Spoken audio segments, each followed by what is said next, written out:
안녕하세요, 여러분. 지난 두 영상에서 저희는 책 전체에 대한 간략한 소개와 그리고 책을 시작하는 글인 서론을 살펴보았습니다. 서론에서 저자는 우리 크리스천 부모들이 변화되기 위해서 가장 필요한 것이 바로 복음에 기초한 자녀 양육 관점이라고 했습니다. 이제부터 저희는 본격적으로 14가지의 자녀 양육의 복음적 원리들을 배워갈 것입니다. 이번 영상에서는 가장 첫 번째 장인 소명에 대해서 함께 나누고자 합니다. 1장의 제목은 바로 소명입니다. 영어 책에는 단순하게 calling이라고 되어 있는데 한국어 책을 보시면 제목이 자녀 양육은 인간이 감당하는 가장 중요한 소명이다 라고 문장으로 되어 있습니다. 이번 장에서 배울 원리는 바로 이렇습니다. 한 사람의 영혼을 빚어가는 하나님의 도구로 사용되는 것보다 더 값진 일은 없다. 저자는 첫 번째 장을 시작하면서 자녀 양육의 여러 가지 어려운 점에 대해서 많은 예를 들고 있습니다.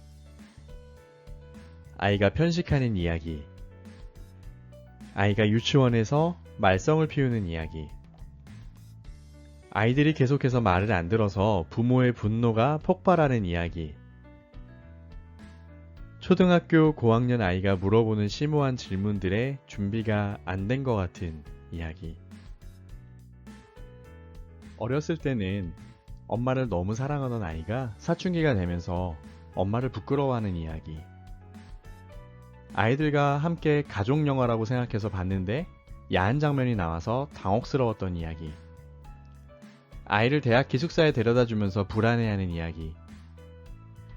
아이가 성인이 되었지만 부모의 눈에 보기엔 여전히 미성숙해 보이고 그러나 아이 본인은 그것을 모르고 있는 것 같은 이야기. 마지막으로 과거에 아이들에게 바른 태도를 양육하지 못한 것에 대해서 밀려오는 후회로 마음 아파하는 이야기 등을 소개하고 있습니다. 저자는 앞에 여러 가지 이야기를 통해서 부모로서의 소명이 매우 어려운 일이라고 말하고 있습니다. 당신이 만약 양육이 가져올 파급 효과를 깨닫게 된다면 당장 모든 걸 내려놓고 도망가려 할지 모른다. 이 소명을 감당할 수 있다고 생각하는 것이 오히려 비정상적일 만큼 이 일은 결코 만만치 않다. 한편으로 어떤 부모들은 자신들이 이미 부모로서 잘 준비되었다고 착각하는 사람들이 있습니다. 저도 한때 오랫동안 이런 착각을 하고 있을 때가 있었습니다. 교육학도 공부했고, 책도 많이 보았고, 세미나도 많이 다녔고, 나름대로 확고한 양육 철학도 가지고 있기 때문에 우리 아이를 완벽하게 키울 수 있을 거라는 착각에 빠져 있었습니다. 하지만 이런 착각은 마치 오늘 처음으로 보잉 747을 조종하는 파일럿이 방송으로 기내에 여러분 저는 오늘 비행을 처음 해봅니다. 하지만 자신 있습니다. 라고 말하는 것과 같은 것입니다. 이제 독자들은 다시 의문이 들게 될 것입니다. 양육이 이렇게 막중하고 어려운 일이라면 이런 소명을 왜 나 같은 사람에게 주셨지? 혹시 하나님께서 실수하신 것 아닐까? 저자는 이것이 하나님의 실수가 아니고 하나님의 원대한 계획이라는 것을 앞으로 설명할 것입니다. 하지만 그 전에 저자는 영혼의 의사답게 먼저 우리 내면의 문제를 다루기 시작합니다. 저자는 부모를 보물사냥꾼이라고 부릅니다. 저자는 이렇게 말하고 있습니다. 당신이 어떤 말을 하고 행동을 하든 그 선택은 당신의 마음속 깊이 내재된 가치관을 반영한다는 점을 이해해야 한다. 만약 누군가가 여러분들에게 당신이 현재 가장 가치를 두고 사는 것은 무엇인가요? 라고 묻는다면 선뜻 대답하는 것이 쉽지 않을 것입니다. 하지만 쉬운 방법이 있습니다. 만일 여러분들이 지난 몇 달 동안 생활했던 일거수일투족을 찍어 놓은 비디오를 시청한다면 여러분들이 가장 중요하게 생각하는 것이 무엇인지 바로 알게 될 것입니다. 우리가 하는 말, 행동, 그리고 시간을 어떻게 사용하는지, 돈을 어떻게 사용하는지, 인간관계를 어떻게 맺고 있는지, 그리고 우리가 가지고 있는 습관들, 우리가 하는 모든 것이 우리가 어떤 가치를 가지고 사는지를 보여줍니다. 반대로 이야기하면 우리가 하는 말이나 행동, 그 모든 것들이 바로 우리의 가치로 결정이 된다는 말입니다. 마태복음 6장 19절에서 34절 본문에서 예수님은 이러한 가치를 보물이라는 단어로 말씀하십니다. 6장 21절을 보겠습니다. 내 보물이 있는 그곳에는 내 마음도 있느니라. 예수님은 보물이라는 개념 자체가 나쁜 것이라고 말씀하시는 것이 아닙니다. 돈 자체가 나쁜 것도 아닙니다. 성경은 분명히 우리가 돈을 잘 관리하고 사용하는 것에 대해서 많이 강조하고 있습니다. 본문에서 예수님께서 말씀하시고자 하시는 것은 우리가 무엇을 보물로 삼고 있는가입니다. 바로 무엇을 보물로 삼고 있는지가 그 사람의 인생을 그리고 영원을 결정한다고 말씀하십니다. 그리고 예수님께서는 24절에 이렇게 말씀하십니다. 한 사람이 두 주인을 섬기지 못할 것이니 혹 이를 미워하고 저를 사랑하거나 혹 이를 중히 여기고 저를 경히 여김이라. 너희가 하나님과 재물을 겸하여 섬기지 못하느니라. 이 땅의 것을 보물로 삼는 일과 하늘의 것을 보물로 삼는 일은 동시에 일어나지 않고 둘 중 하나를 택하게 되어 있다고 말씀하십니다.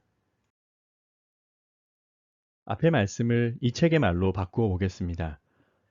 하나님께서 맡기신 자녀 양육에 대한 사명이 우리가 최고의 가치로 여기는 보물이거나 혹은 그렇지 않거나 둘 중 하나라고 말씀하고 있습니다.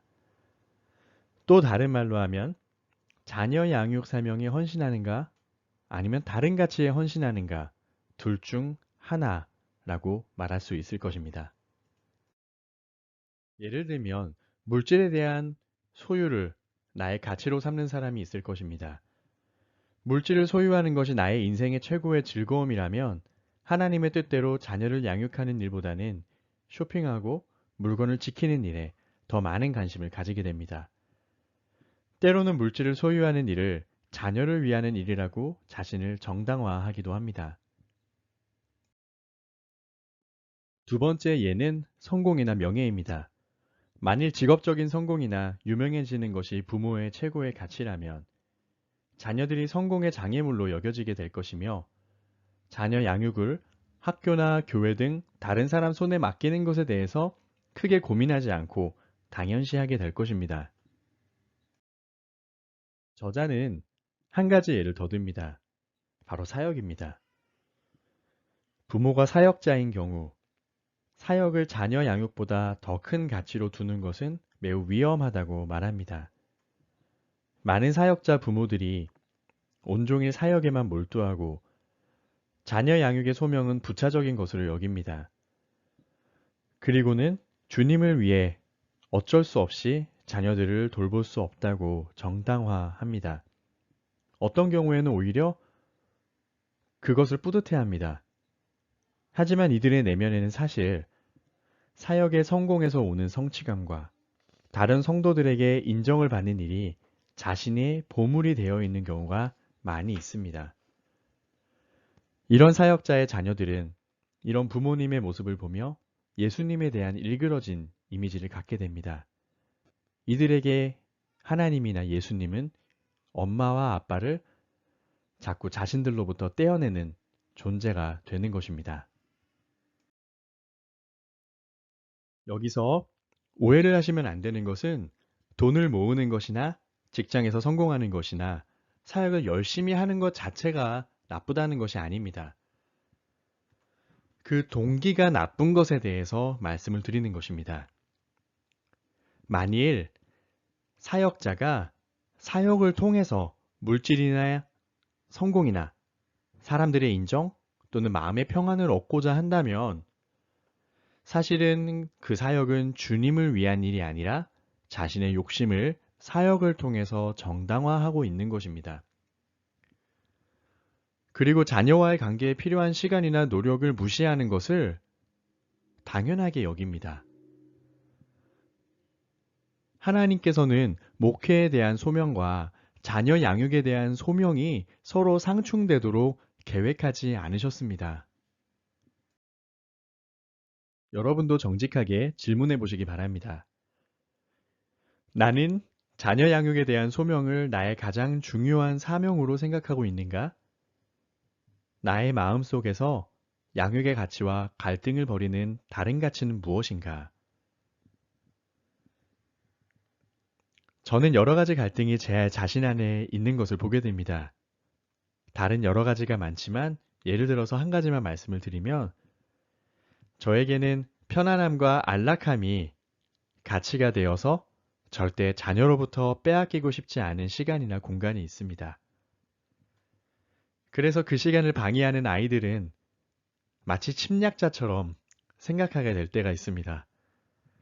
그리고 어떻게 되든지 아이들을 돌보는 책임을 회피하려고 하는 때가 있습니다.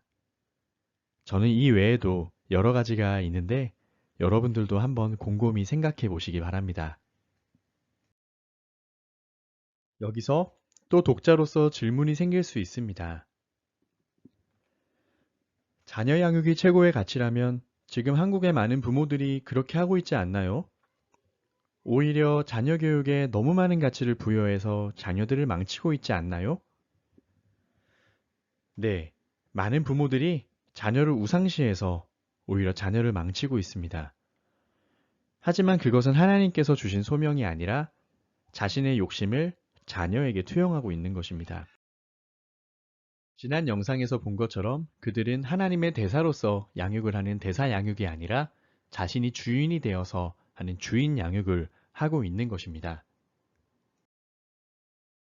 그렇다면 하나님께서 맡기신 자녀 양육 소명이 무엇인가요? 그리고 그것이 왜 그렇게 중요한가요? 먼저 자녀 양육 소명에 대한 가장 중요한 말씀인 신명기 6장 4절에서 9절을 함께 살펴보겠습니다. 4절에서는 이스라엘아 들으라 우리 하나님 여호와는 오직 유일한 여호와이시니 라고 하나님에 대해서 말씀하십니다. 그리고 5절에서 부모에게 그러한 하나님을 하나님 한 분만을 사랑하라고 말씀하십니다. 그리고 6절에서는 하나님의 말씀을 마음에 새기라고 명령하십니다. 그리고 7절에서 9절에서는 부모가 자녀에게 반드시 해야 할 사명을 주십니다.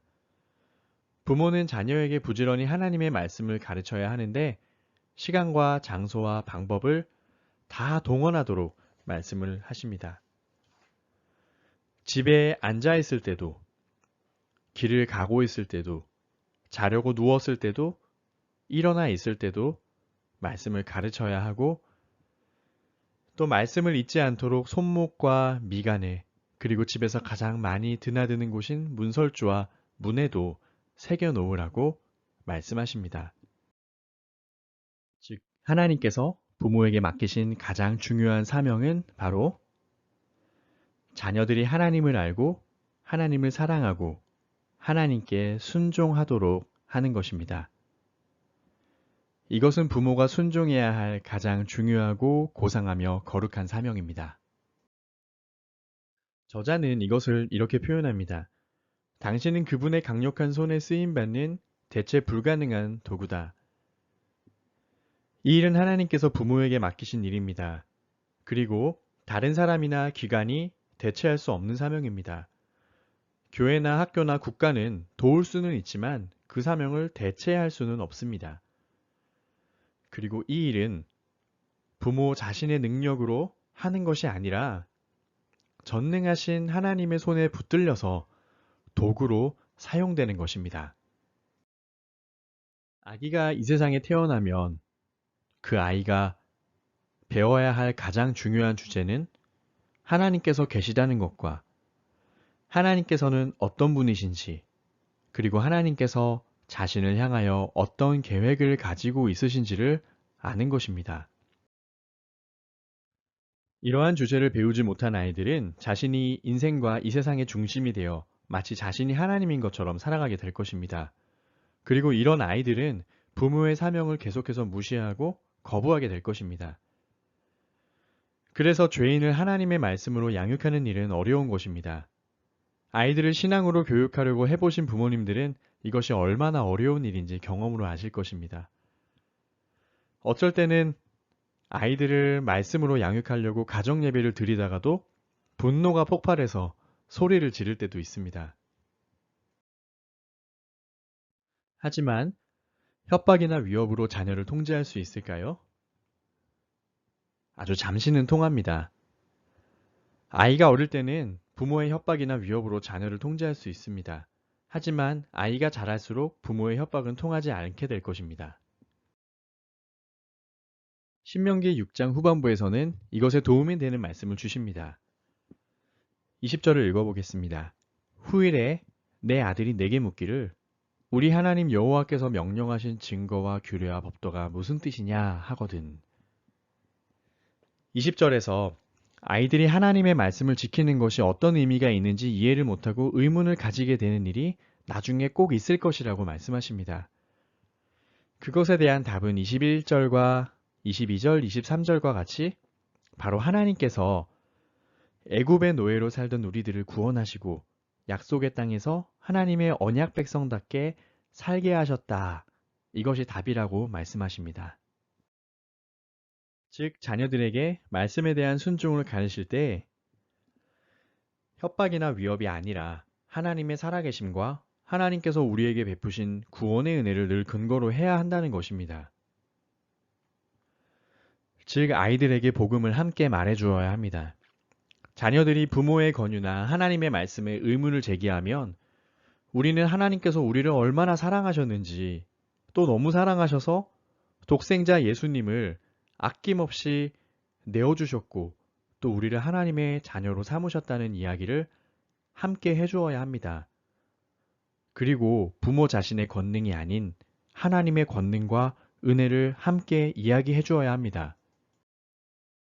이제 여기서 가장 중요한 결론이 나옵니다. 하나님께서 당신의 눈을 뜨게 하시고 그분의 실종과 율법을 마음에 새겨주셨듯이 당신도 자녀에게 동일한 일을 하면 된다. 신명기 말씀처럼 구원받은 백성들은 그 자녀들이 하나님의 구원을 체험하고 하나님을 사랑하고 순종할 수 있도록 부지런히 가르쳐야 합니다. 이를 위해서 우리 부모가 먼저 하나님의 구원을 체험해야 합니다. 그리고 하나님의 사랑을 체험해야 하고 예수님의 자신을 아낌없이 내어주신 그 사랑을 체험해야 합니다.